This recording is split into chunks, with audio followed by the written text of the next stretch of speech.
and welcome to the second part of my two-part video series that I do for the new and the full moons. My name's Colette and this is my channel, Inspiring Life Changes, and the video that I'm doing today is for, or that I'm doing now should I say, is for the full moon in Capricorn astrology. The astrology part, I've already done the tarot part, and the tarot part will be up before the astrology part, so if you're interested in also watching the tarot parts, then that will be up on my channel as well. So I'm going to start the reading with one of the animal oracle cards,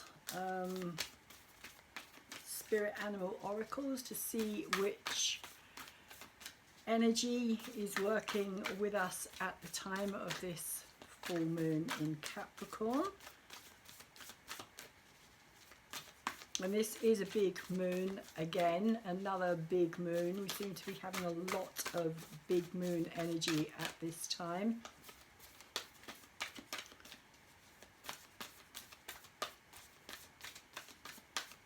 So, spirit animal oracle card for the collective, please.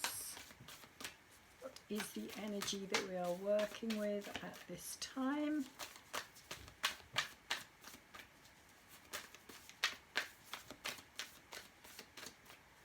Interesting. It doesn't seem to want to give us a card.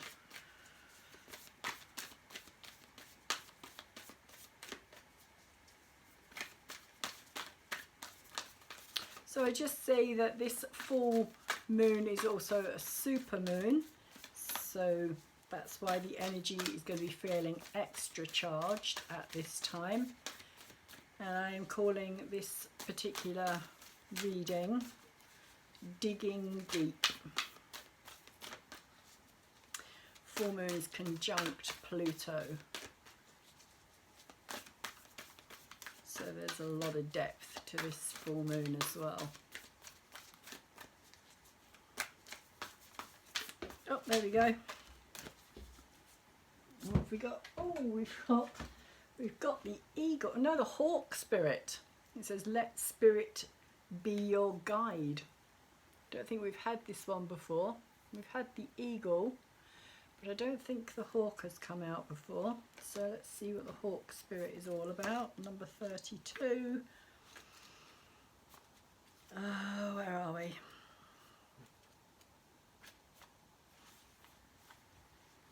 You have to excuse any weird noises you might hear. My cat is right here cleaning herself on the table, as they do. So the hawk spirit is saying, flying high above the landscape, the hawk sees both the big picture and the small details, observes the rain and the pond as well as the cloud, and doesn't miss anything. When hawk spirit arrives, you are called to pay close attention to messages from spirit that can appear anywhere in any form. Listen to your intuition and keep your eyes open for synchronicities. The meaningful coincidences hawk spirit asks you not to dismiss. The signs that spirit is sending to guide you. Lately, you have been hearing the same word or song, or coming across the same symbol here, there, and in the strangest places. Perhaps you hear a song on the radio with just the right lyric pertaining to your query, or you begin to notice uncanny billboards, license plates, or other places where repetitive numbers or words show up for you to notice.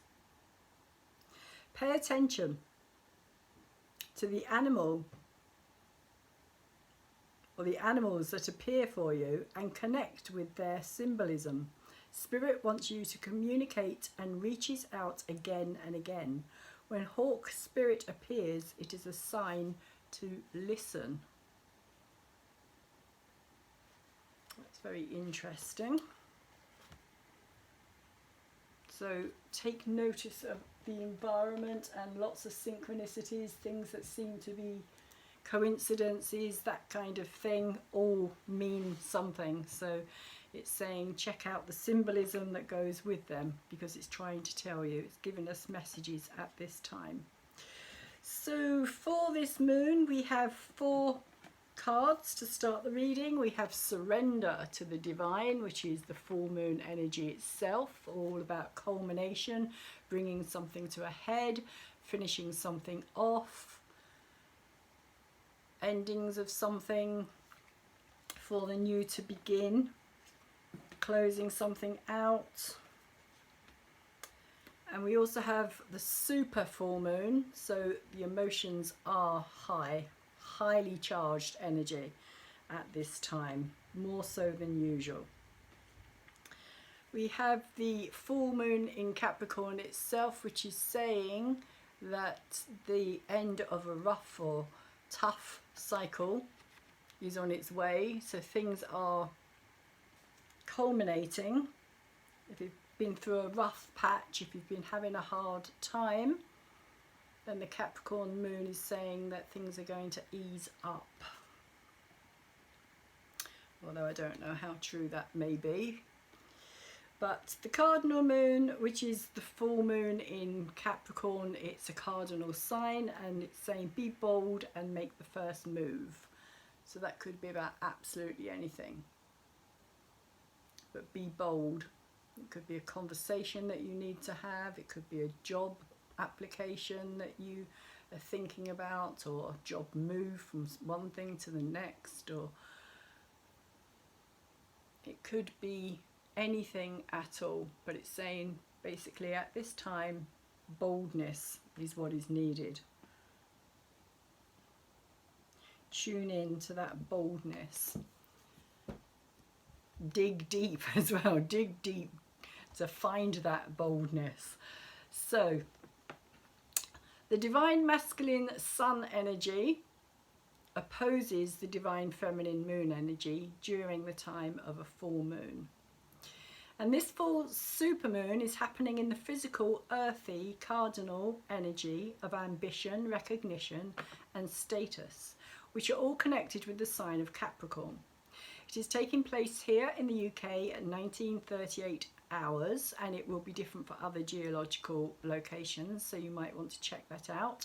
It is occurring at 21 degrees and 21 minutes of the goat, and if you have any planets or points between the 16 to 26 degrees of Capricorn, this full moon in Capricorn is going to be urging you to reach for that next rung on your own personal journey to success. So be bold, make that move. Also, anyone with anything at the same degrees of 180 degree opposing Cancer, so anybody who's got the same degrees in Cancer, where the sun is illuminating this full moon from, as well as the other 2 90-degree cardinal squares of the signs Aries and Libra, this full moon is going to be shaking us all up out of our complacency. So check out where these degrees fall for you with regard to the house placement, as this is where this energy is going to manifest and express itself for you. And if you don't know where those placements are for yourself, then there is a free natal link in the description box down below for you to go and check that out. It's always good to know where these energies are happening in your own personal natal chart. For the collective, this is going to be experienced in the sign of the 10th house, and it's going to be felt through the very solid structural denseness of keeping the status quo, conformity, obstructions, rigid ideas, practicality, keeping to the rules, staying within the boundaries and becoming aware of our own personal limitations. These are all Saturn 10th ruled house energies.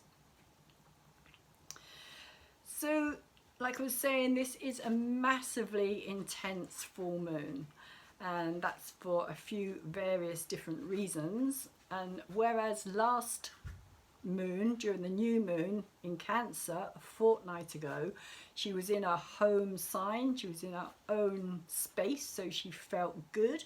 She had a feeling, a sense of emotional security and strength.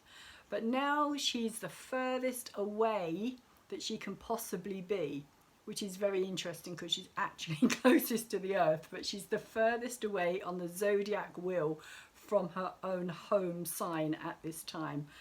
And in this position, the moon is in a place known as detriment or exile, which in itself kind of gives a tone of something unpleasant to deal with.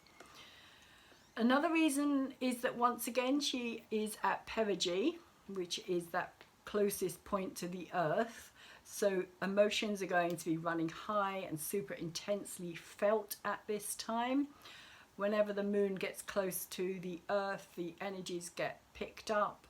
The emotions tend to get supercharged. It affects the tides, it affects our bodies because we are a vast percentage of water as well, and it also affects the earth herself as well, so there can be lots of movement within the earth, more earthquakes, volcanoes, that kind of thing can occur during this period as well. We're already seeing quite a few solar flares happening right now as well, so but that I personally think has got more to do with Uranus and what's happening there at this time. Uranus is electric energy, so there's a lot of charged energy out there. So the sun is shining his light from her home and is going to be exposing all her weaknesses, vulnerabilities and flaws under the gaze of Saturn's strictness and concepts like enough is never enough.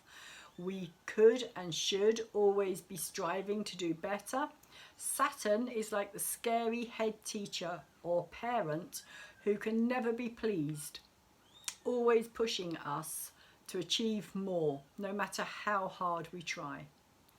But he does it for our own benefit as well. That is the thing about Saturn. If you watch my video that I put out earlier, one of the cards that came out was very much to do with the Saturn energy. And it spoke in that card about how it's always for our benefit that we are pushed to that kind of limit, because there's always room for improvement, and Saturn always wants us to improve. He wants us to grow and learn. So another thing about Saturn though is that he carries no dead weight and he takes no prisoners in his climb to the lofty heights of success, knowing that discipline and commitment to a goal are vital tools to be able to master in order to accomplish the desired result. Another even more powerful reason for this intense energy at this time is the conjunction with Pluto, which we will feel as the moon reaches the 17-degree mark around about 2 o'clock in the afternoon. That energy was starting to build up as the moon got closer to Pluto, but we already have the Sun opposition with Pluto, and that began on the 10th of July as well. So we've already been in that energy for about the last 3 days. And during that period of time as well, in the US, they would have had their second Pluto return, because Pluto actually reached that 27 degrees 33 minutes, and Pluto is retrograde still at this time as well. And this is going to continue through the month of July. So this opposition is going to be a strong ongoing opposition with the Sun and Pluto. So Pluto in the Greek pantheon was known as Hades, the lord of the underworld, which was given to him by his brother Jupiter, or Zeus, when the earth was divided into 3 kingdoms. Neptune, or Poseidon, was granted domain over the watery depths of the seas and oceans. Jupiter, Zeus, took all the upper lands, while Pluto, Hades, got everything below.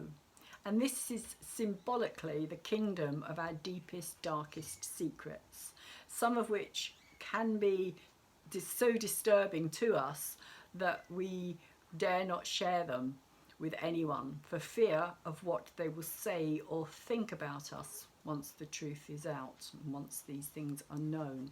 That's not necessarily the case, but it is sometimes how we feel about something. We find it embarrassing, or we don't want people to know something that they may not even be affected by, but because we're affected by it, we automatically believe everybody else is going to be affected by it, but that doesn't necessarily mean that that's true. So, and we all have these kind of shadows that lurk in the recesses of our subconsciousness, that every now and again they will resurface, and see how brave we're feeling. Can we deal with them at this time? Are we ready to deal with them at this time? And often we will just refuse to acknowledge them, believing that we are safer in not doing so.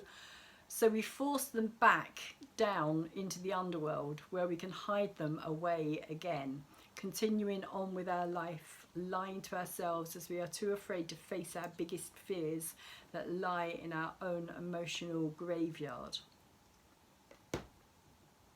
This full moon is about to bring some shocking, unexpected surprises out from the underworld into the full glare of the sun. Emotional secrets and strong feelings, which we have been trying to deny, are about to erupt to the surface. A lot of this is also going to be involving those in positions of power and authority who only reach those positions through secret societies and only maintain them through blackmail and corruption, mostly sexually related, all very Pluto energy.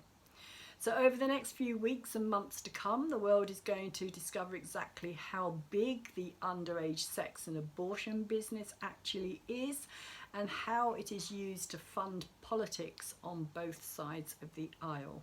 And that's a lot of what's going to be coming out in the US chart with this Pluto return again. And Pluto is going to return over that point again when he stations direct and comes back again. So this is going to be ongoing. There's going to be a lot of stuff coming up from that dark, hidden place of secrets and corruption.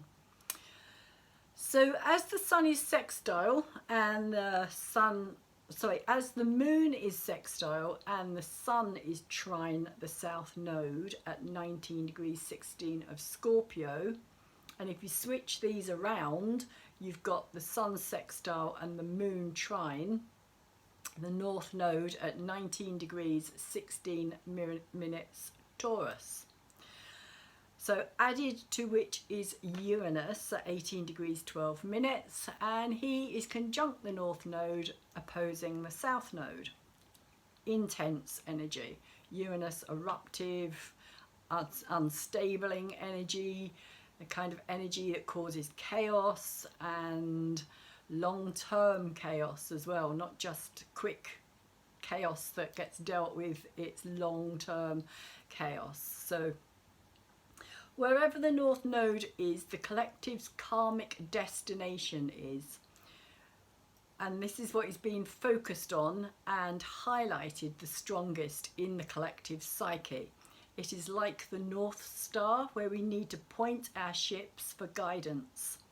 And at this time, the North Node is steering us towards the new garden of delights. Even though we may not feel like that at the moment, even though we may not be able to see it at this time, that is where we are heading.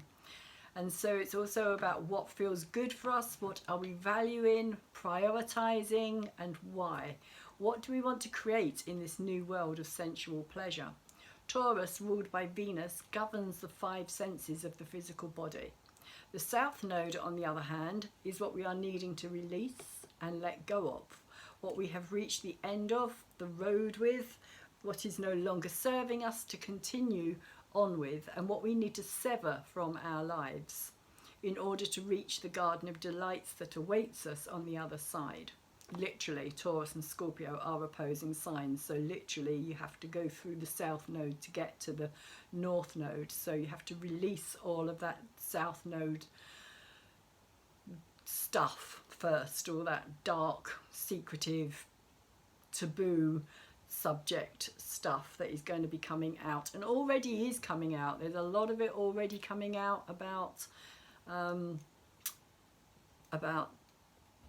the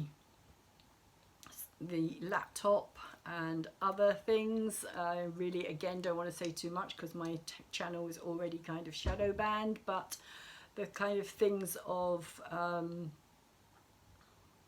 that most people would not expect from leaders in power, shall we say, and their families. So the South Node, on the other hand, oh sorry, I've just done that. Yeah, so in Scorpio, this severing includes the craving of power for the sake of having it and wielding it like a weapon over others, especially when it comes to all things taboo and sexual, as Scorpio is ruled by Pluto and hot-headed Mars, which is do now, think later energy as well. So at the time of this full moon, Pluto is sextile with this South Node, and he's also trining the North Node as well, as is the moon. So this is really kind of highlighting this energy again. And of course we've also got Uranus at the North Node as well, so this is highlighting this energy of clearing things out, changing, shifting energy. Again, Uranus is very unstable energy. Again, to do with kind of like shifting tectonic plates and things like that. It's big energy that we're dealing with Uranus in Taurus, because Taurus is fixed earth. So this full moon in Capricorn, we are going to experience shockwave after shockwave in the political arena, as the 10th house governs the establishment, corporate bodies, corporatocracy, governance, dynastic political families, those at the top of the pyramid, as well as rules, regulations, and all things to do with the man-made legal system. Both the 10th house and Capricorn are ruled over by Saturn, the planet of limitations, blockages, obstacles, the foundations we lay, the structures we build upon them, and the hard work it takes to achieve our or someone else's goal for them. Saturn is the authority we give to others, the boss we agree to work for. He is also the hard lesson we learn in life, and the amount of times we need to repeat them before we get it. Saturn is karmic retribution, or actions and consequences. He is the controller of time, as he is known as the ruler of our 3D physical domain. He is the last planet we can see with our naked eyes, and it is no coincidence he is bound with rings. Saturn is himself still making his way through the sign of the collective. We, the people, communities, social networking, that of Aquarius, the rebel who sees things differently to others, always with an eye on the future. And Saturn has been retrograde since early June and has been in a T-square with both the North and the South Node since before he turned retrograde. So this very long-lasting T-square, which will continue into January 2023, is playing a major role in the dividing and separating views, opinions and ideas of the collective, as many will remain caught in that South Node scorpionic energy of still wanting to let others have power over them and not wanting to like take that responsibility for themselves, which is another Saturn energy as well, responsibility for yourself as well as commitment to something as well. But many people will choose to stay in that South Node scorpionic energy also because it's much easier to do so rather than take responsibility. So others are going to head towards that North Node and the new paradise that is being offered. To get there though, we have to walk through some darkness first to get to the other side. So helping us with this journey, we have Chiron, the wounded healer, who, is the focus point of a powerful, if not pain-filled, cathartic T-square with both the super full moon in Capricorn and the sun in Cancer. So you've got the opposition with the full moon and Cancer and the sun, and then this T-square energy coming off of them at 90 degrees with Chiron in Aries. And Chiron's at 16 degrees 25, and astrologically Aries is the baby of the zodiac. It represents the newborn, new life, new energy, and it appears exactly, interestingly, 9 months after the sign of Cancer, the universal womb. Also interestingly, Capricorn is the 6th sign, which is kind of when the presence of a baby for a father stops being an abstract thing in the mind and becomes more of a reality as the mother's stomach swells, body shape changes, and the baby itself shows more outer signs of life as it grows and moves in the womb. There is here in this T-square something very incredibly healing, and I'm being given an image of both the mother and father cradling a newborn baby. So it's like the Saturn side, the Capricorn energy, the father, which is known as the father-mother axis, the Cancer Capricorn axis, and it was like the Aries in between was like the new birth, the newborn. And something very healing and cathartic is taking place there at this time. And so so I was being given that image of the mother and father, like both on one side with one like arm each cradling this newborn baby.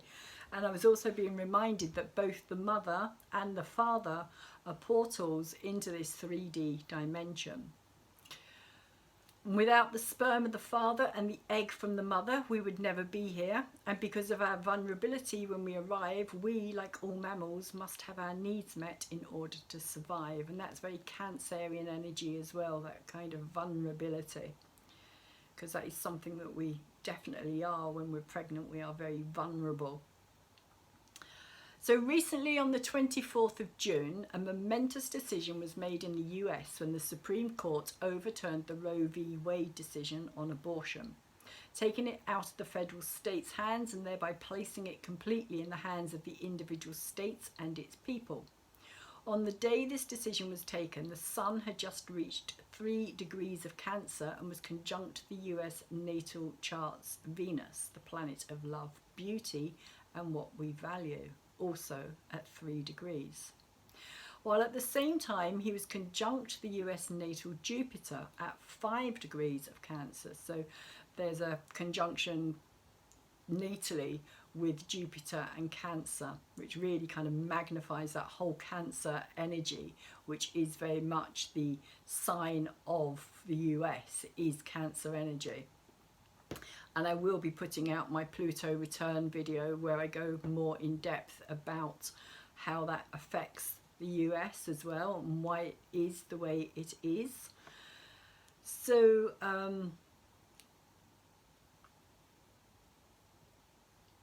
so Jupiter at 5 degrees Cancer was also square to Jupiter in Aries, the actual Jupiter in Aries at the same time. And so this is meaning Jupiter was also square natal Jupiter of the US chart as well.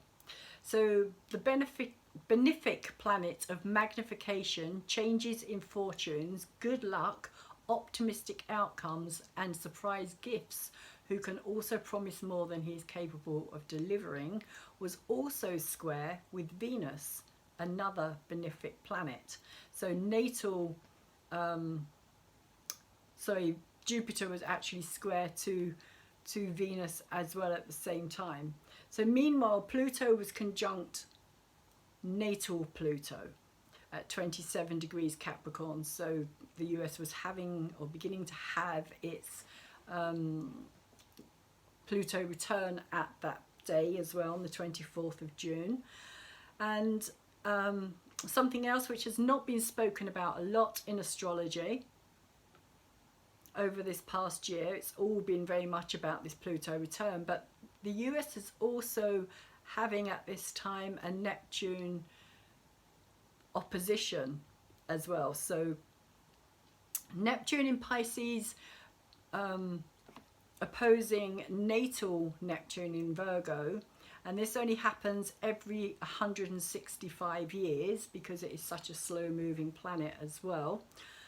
So Neptune in Virgo is at 22 degrees, and that is also playing its part as Neptune is sextile to Pluto. So Neptune in Pisces is sextile to Pluto, like natural Pluto as well as the US natal Pluto. So there's a heck of a lot going on at this time of change and transformation and rebirth and like all sorts of changing energy. But I'm really not surprised that this decision was made at this time. When you look at the astrology that was in play here with Jupiter and all of this expansive Jupiter magnified energy of like changes in fortune and good luck and all that kind of very, very positive, very optimistic energy.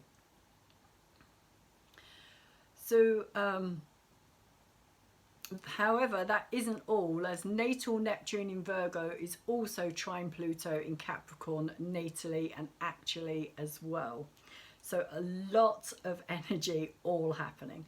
Neptune is the planet of mystery, the unknown, what is hidden behind the veil and is yet to be revealed. It is the nebulous and governs over the realm of disease and illness and all things unseen by the naked eye, along with major revelations and resurrections.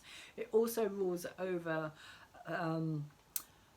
like unconditional love and compassion, the higher realm of spirituality, the higher consciousness, the connection with everything.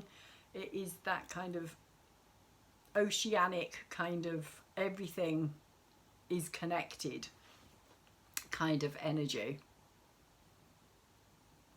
So Neptune in Pisces and natal Neptune in Virgo are in the 6th and the 12th house, which is known as the health axis, which rightly or wrongly the abortion issue has fallen into that bracket of women's health rights, but with its own hidden agenda. And the 12th house is also known as the house of undoing, as it talks about our own fatal flaws that we are unable to see. Neptune turned retrograde on the 20th of June, 2 days after this major life-changing overruling was announced. So Neptune was already barely moving in the sky at that time, so his energy was even more pronounced, especially for the US. So this super full moon feels like a continuation from then, as the sun at 21 degrees 21 minutes is trine with Neptune in Pisces at 25 degrees 22 minutes and sextile with the US natal Neptune at 22 degrees 25 minutes. The moon therefore is also doing the opposite of this. To top this all off, though, is the Chiron at 16 degrees 25 minutes, conjunction with Chiron at 20 degrees and 8 minutes of Aries natally. And the fact that Chiron is slowing right down, about to go retrograde on the 19th of July, is adding an extra level of intense cathartic healing.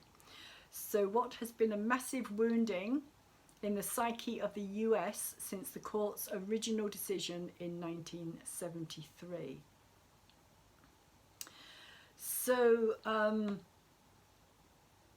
interestingly, Chiron is not going to actually connect exact, because he's going to stop and he's going to retrograde away from that natal US Chiron, but he will come back and he will hit that point next year as well. So it is going to be an ongoing, continuing saga or journey, if you like, but it's not over yet. There's a lot of deep buried transformational energy. And Chiron also talks about ancestral woundings as well, things that have happened ancestrally, like generationally, from our past. It can also talk about for those that believe in reincarnation, it can also talk about bringing those wounds with us into our present life that need to be healed as well. So that is also another aspect of that as well. But there's also that kind of ancestral wounding, and there's a lot of that at this time all over the world that needs to be dealt with, but particularly in the US chart at this time as well. In the US, it is really kind of coming to a head, shall we say. And of course, whatever happens in the US ripples out across the world anyway, so the rest of us are going to feel it. That's why it's really the focal point of attention at this time. And so with natal Chiron, quincunx or in conjunct to natal Neptune, and with so much in the sign of the protective mother Cancer energy, this has been a situation that the US has found it difficult to integrate with. So it's never been a situation or a decision since it was made in 1973 that completely sat easily with the vast majority of the American people. And that's due mostly to this quincunx with Neptune, but also the fact that it has so much Cancer energy. So now the energy is shifting, and the effect of this is going to ripple out around the world. It is also going to be heard loudly, like a deafening whisper, as more and more mothers and fathers, brothers and sisters come together to defend and uphold this new shift of perspective. With Mercury at 17 degrees, 42 minutes, 18 degrees, conjunct the Sun opposing the super full moon, sextile Uranus and the North Node, trine the South Node, this deafening whisper is going to become a crescendo of noise as people from all different cultures of the world awaken to truths about their elected, not selected representatives, and the realizations of the ever-growing gap between what should be and what is fast becoming our potential future. As it all becomes more obvious, from the collapse of Sri Lanka to the Dutch farmers protesting their right to grow food, the reduction of carbon and the green climate issues, to the NATO-backed protection of their assets in Ukraine. This Saturn-ruled full moon is a harsh reality check of how we need to become less frivolous and more frugal with our lifestyles, and more discerning with what it is we allow ourselves to consume physically, mentally, emotionally and spiritually. Interestingly, it is also happening conjunct the 22-degree point where Saturn and Pluto met up back on the 12th of January 2020, which, although a lot of people say that that is the actual kicking off point, I see that more as the effect. I think the cause was the Pholos, Black Moon Lilith, Neptune conjunction that was all taking place around about that time, or back in like 2019. That was happening previously to that, and then we had this Saturn and Pluto connection that happened on the 12th of January in 2020, and that really kind of like opened the gates, shall we say, to just like for the rest of the world to experience what had happened previously. So this will be bringing in echoes of the massive shift of energies that paved the way for lockdowns and huge transformational changes to our lifestyles, particularly through the themes of limitations and governmental control over the last 2 years. Fortunately, the people are awakening from their slumber, and as they do so, they are seeing through the lies and deception, which they are no longer resonating on the same frequency with, which is helping to change the focus away from the dying established media towards the more honest, grassroots, citizen-led shifting narrative. However, I still don't think the vast majority of the public are aware of the enormity of the seismic, life-changing events that are yet to come, both within the political arena and within the energy of Mother Earth herself, as we move towards a major triple conjunction with Mars, Uranus and the North Node at 18 degrees of Taurus. And I will just say that that is happening bang on my sun. So I have no idea what's going to happen. So, and this is going to be exact at the end of July as well. So from now, we're already feeling that energy. And I cannot emphasize enough how massive this energy is. As Uranus conjunct the North Node only happens every 75 years, and we are already feeling and seeing the effects of the Uranus North Node conjunction. It's been building up slowly, and we are seeing it happening around us. We've already had, like, our government has completely fallen apart. Sri Lanka's fallen apart. There's rumours that Ecuador's about to do the same thing. It's just collapse after collapse after collapse, which is very much this Uranus North Node energy. It's about collapsing the old to bring in the new. And in order to do that, there has to be this massive shake-ups of everything, especially politics, because that's the ruling, that's the, if you think of Saturn and Saturn energy, that is the tight, restricting status quo. Like, no, it has to be like this. It's always been like this. We're not going to change. You know, power is something that is very addictive.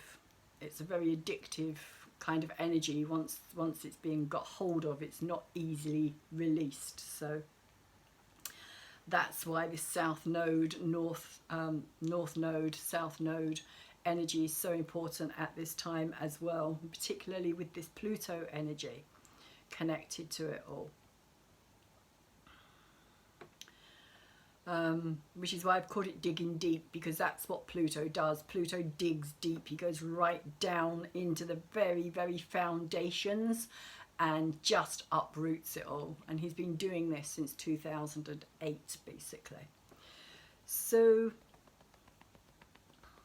we are already feeling and seeing the effects of the Uranus North Node conjunction, which is really going to ramp up as an out of bounds, more rebellious and battle hungry and determined Mars. So Mars is beyond his normal cycle or circle, shall we say, his normal like degree point, 23 degrees. Any planet that goes beyond 23 degrees is what's known as out of bounds, and Mars has done that, and he's done that for a while, and he's not coming back until October. So he's really fired up and really rebellious and really wants to get things moving and action happening. And Mars is the original, like, god of war. He's always ready for competition, ready for battle, ready for getting things like fired up, basically. And so Mars is going to begin to connect with and activate an already revolutionary and revelationary, truth-revealing Uranus conjunct the North Node from July the 23rd. And that's when things are really going to start to kick off. So at the time of the full supermoon, though, Mars is unconnected to everything. He's at 5 degrees of Taurus, and he's just come off of a huge connection with Eris, which again was quite a fiery, chaotic, changing, shifting energies. Eris is that battle maiden. Mars is her brother, and together they tend to cause absolute discord and riots in the streets, and we're hearing more about this kind of thing happening all the time, particularly again with the decision that was made in the States. So and I don't think we've heard the end of that yet either. So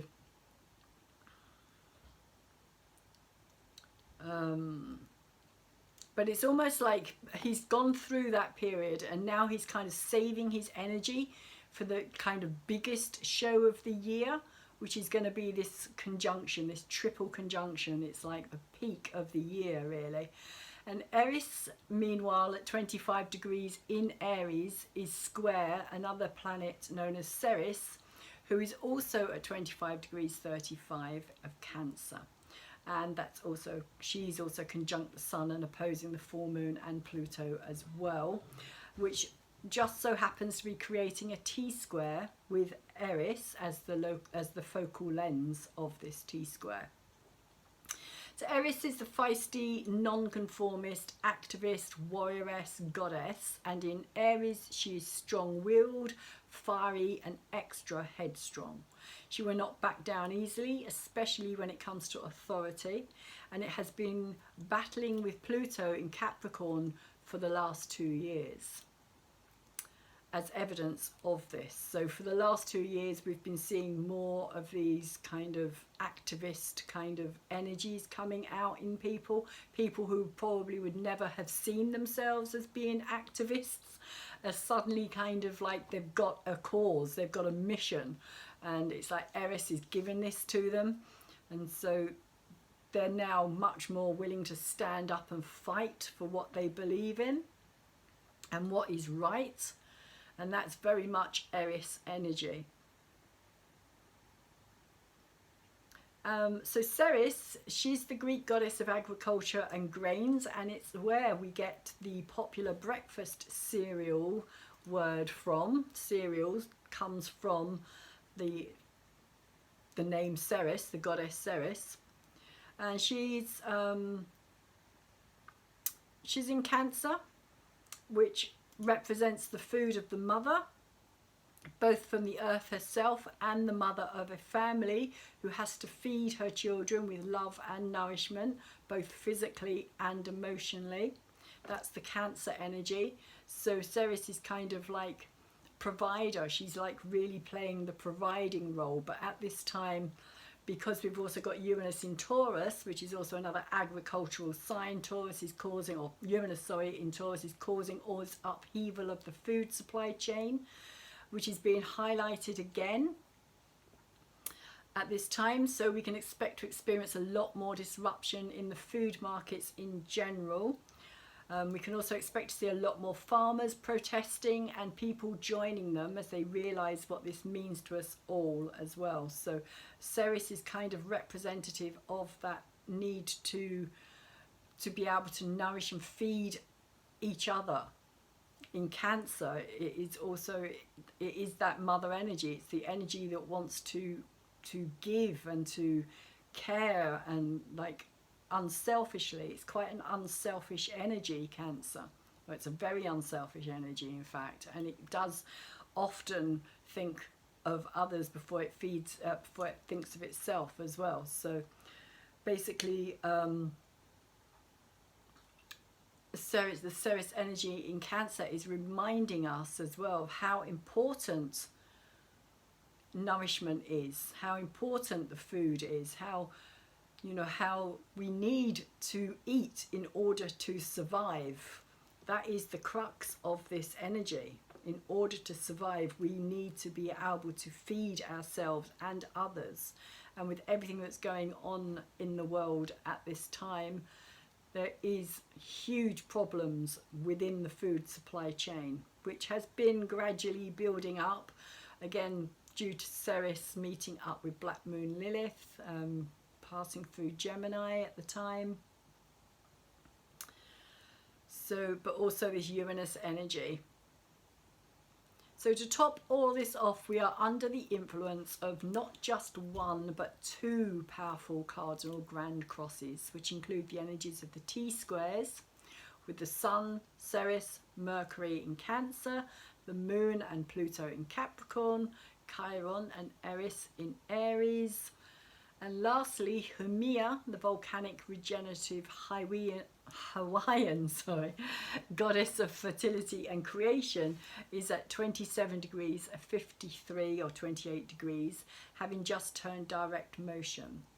And so she is the kind of missing link to this cardinal cross, if you like, at the very end of Libra. And so all of these energies are in the later degrees of the cardinal signs, and they are in the cardinal signs they are in, But at the same time, in the early degrees of the same signs, we have Jupiter at 8 degrees and he's conjunct Celestia at 8 degrees of Aries. Another reason why there's a lot coming up at this time as well, because Celestia is all about bringing things into the light, out off from the depths of the ocean into the sunlight. And she's opposing, or they are opposing Makemake at 6 degrees 54, or 7 degrees. He's also just turned direct motion in Libra as well. So Makemake is the fertility creation god of the Easter Islands, but he's also known as being the cosmic law and order rather than Saturn. He's like the higher vibration of the Saturn energy. So he's about universal law and universal order, a bit like actions and consequences, really. It's like you can't escape those consequences. Your actions will always take you to the consequences. So, and that's like worldwide. So as a collective, we all have our kind of mass collective karmic energy, and that's what the South and the North Node are about as well. So so yeah, Makemake is also a part of this, which is also, as I was saying, about like cosmic law. And then we have Pholos, who is still retrograde at 5 degrees 23 minutes of Capricorn, and he's opposing Black Moon Lilith at 10 degrees of Cancer. So we've got two cardinal grand crosses.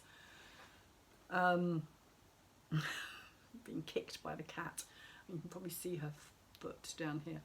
Two cardinal grand crosses at both ends of the cardinal signs, and they may not be exact, but they're still activating all of that cardinal energy. It's big movement cardinal energy. It's action, it's dynamic, it wants to get things done, it wants to start things, it wants to start the ball rolling, and once the ball's rolling it wants to just keep pushing it and pushing it and pushing it along.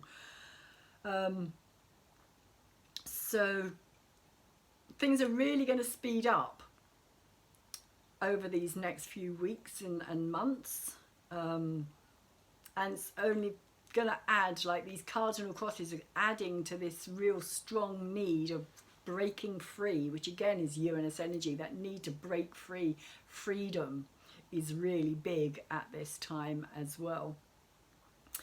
To break free from the bonds and restrictions that this super full moon is going to highlight for us, because that is that Saturn Capricorn energy, restrictions, being bound.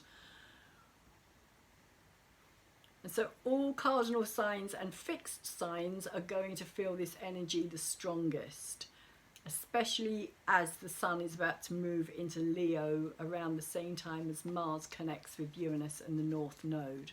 So that's really going to kind of kick things up another level as well.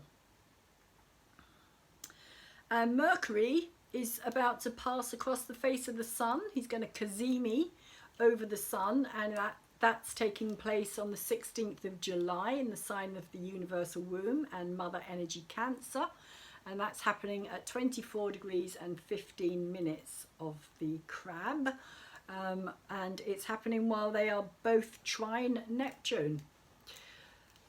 Mercury is disappearing from sight, which adds a sense of mystery, which is increased by the trine from Neptune, the planet of mysticism and subtle hidden energies. And on the 16th of July, this is going to also be creating a kite of destiny, as the Sun is conjunct Mercury, also trine with the South Node in Scorpio. So that's creating a grand trine between Neptune, the Sun, or the Cancerian energy, the Scorpio energy, and the Piscean energy.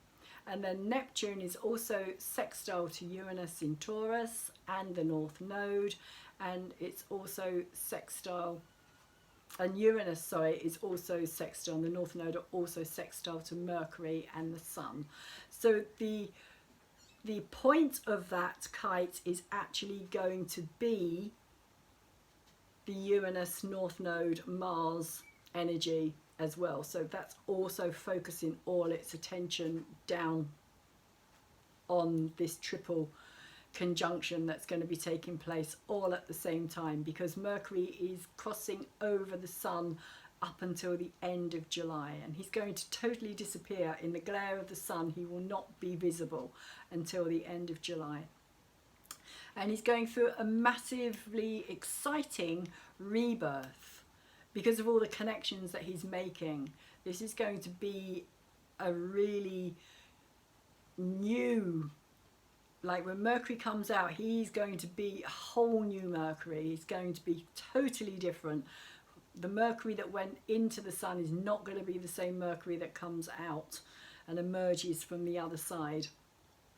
Also, the Sun by that time will be in Leo as well, so that will also change the energy, because Mercury will also be in Leo when he emerges.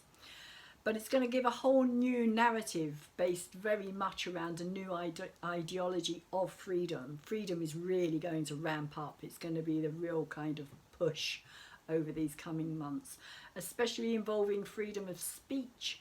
And we are going to experience a reawakening within our media, as stories we would not expect to hear will be making their way into headline news, no longer being able to be held back. And also because Uranus is in Taurus, and it is the second house as well, we can expect a lot of disruption throughout the economic world as well. So keep an eye on the economic world, because that is also going to start going into free fall pretty soon. Another one of those collapses that Uranus is going to bring about. So in the meantime, we need to make sure we have enough food, which is something else that Ceres is saying in Cancer. Take care of the family, take care of those you love, make sure you've got enough food in your cupboards, store extra, don't wait until it's too late, get the food in while you can, because it could happen. Uranus, it could happen at any moment, unexpectedly, out of the blue. There will be no warning. It's not going to be put out there on the news as a warning to what's happening. It's just going to happen, and then it will be discussed.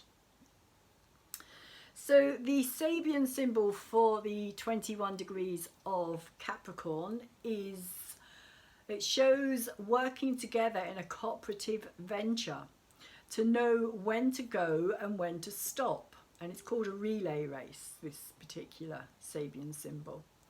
So it's about when to take the baton and when to pass it on, and how to pace yourself so you can stay in the relay race. Each person has to contribute as best they can.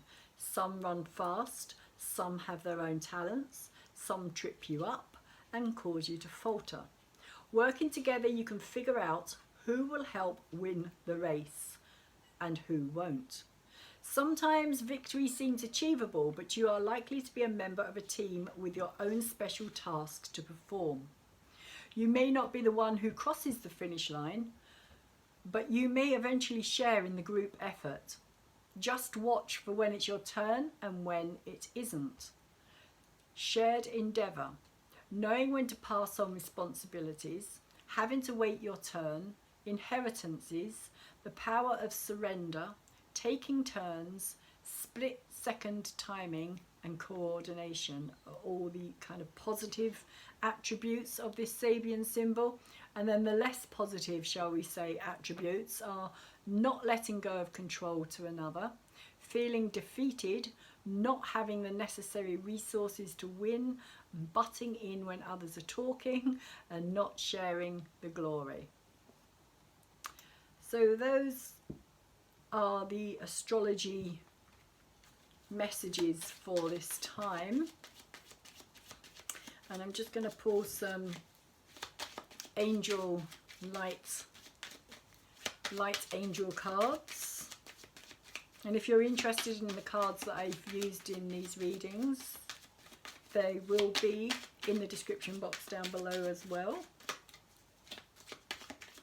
And for anybody who's interested in having a personal private reading with me, which I do with my tarot, not so much with the astrology, not actually got round to doing that as such, but the tarot readings, if anybody's interested for the tarot reading that I've put out, there is also a email there that you can contact me with, and I will get back to you. So what have we got? Laughter. That's really bizarre because this card came out earlier today when I was shuffling. Sorry about the glare of that light. That light seems to have twisted round somehow. It's probably going to fall down now. There we go. Laughter is the name of the card, and it says, I see the humour in everything. That's the affirmation for it. So laughter, my cat's in the way again. Lotus. Thanks, Lotus. Laughter is a wonderful healer. It shakes out fear. I have to do that because I can't see it. I'm going to take my glasses off. And leaves you feeling happier, clearer and more relaxed. Remember that angels fly because they take themselves lightly. So make light of difficulties and see the funny side of situations. Laugh at yourself and with others. When you relax and laugh, your angels drop in new suggestions and ideas which can transform difficulty into delight. Laughter is the sunshine which dissolves the darkness. So be merry, joyous and fun-filled, which is very good advice at this time, I think. Try and laugh our way through the oncoming difficulties that we are going to be facing, and the oncoming onslaught of massive change which is about to take place. So with all that being said, I'm going to wish you all the best and thank you very much for being here and listening to me. If you have enjoyed my reading, if you've learned anything from it, please could you thumbs it up for me, give it a like, because it does really make a difference to me to help me grow my channel, and this platform does tend to shadow ban me because of what I talk about.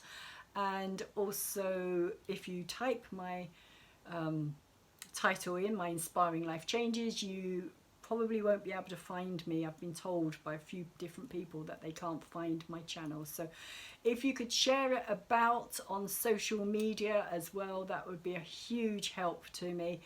And subscribe to me as well to get more messages. Tap that bell that comes up so that you know as and when I will be putting out my readings. And in the meantime, I'm going to wish you all the best for this Capricorn full moon, which will last up until the new moon that's taking place in Leo in 2 weeks' time.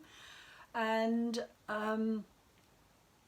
take really good care of yourselves, take good care of those around you, and remember, laughter is probably the best medicine we have at this time. Thank you. Take care.